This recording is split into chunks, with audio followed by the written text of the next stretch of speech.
આ છે ભારતના મેંગો મેન, જેમણે એક એવો આંબો ઉછેર્યો છે કે જેમાં અલગ અલગ 300 પ્રકારની કેરીઓ પાકે છે.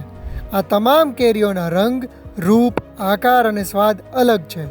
આ વૃક્ષ દુનિયાનું આ પ્રકારનું એકમાત્ર વૃક્ષ છે જેને જોઈને અમેરિકા અને જાપાનના વૈજ્ઞાનિકોને પણ નવાઈ લાગે છે. जो पेड़ है ये इस पेड़ का नाम असल मुकर्रर है और इस पेड़ में इतनी खूबी है कि वर्ल्ड बैंक के चेयरमैन आए थे तो इसमें इतनी खुशबू है इस आम में, इसके रस में, तो हमने उनको सुंघाया और उनसे ये बात हमने कही कि इसमें दिमाग का टॉनिक है. तो अब ये इस पेड़ पर हम सोच रहे हैं 300 से ज़्यादा धीरे धीरे वैरायटी हमने जोड़ ली है. हमको जहाँ भी मिल जाती है नई वैरायटी और हम जो नई बना रहे हैं वो सब जोड़ते रहते हैं इसी में, क्योंकि हम चाहते हैं जब हम दुनिया से जाएं तो ये अच्छी अच्छी वैरायटियाँ जो हैं ये लोगों को खाने को मिले.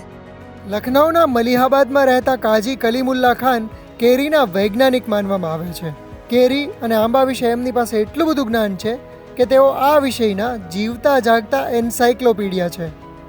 કેરીની કેટલીક લુપ્ત થવાના આરે આવી ગયેલી વેરાયટીને એમણે સાચવી છે અને બચાવી છે. असली वैरायटी तो सन 1919 में अपने मलिहाबाद में 1300 वैरायटी थी. अब वो मार्केट में जब पहुंची तो उसके आदमी ने पहचाना नहीं तो इसलिए बिकना उनका बंद धीरे धीरे. तो अब सब धीरे धीरे कट गए. अब मुश्किल से 600 वैरायटी है. तो अब हम इस फिक्र में हैं कि ये वैरायटी जो है ज़्यादा ज़्यादा हम इस पेड़ पर जोड़ दें. 300 से ज़्यादा इस पर जोड़ी और इस काम को हमने नाबालिग उम्र में 7वीं जमात तक पढ़े और हमने शुरू किया था. મલિહાબાદમાં તેઓનો 4 એકરનો એક બગીચો છે જ્યાં તેમણે જાત જાતની કેરીઓ ઉગાડી છે.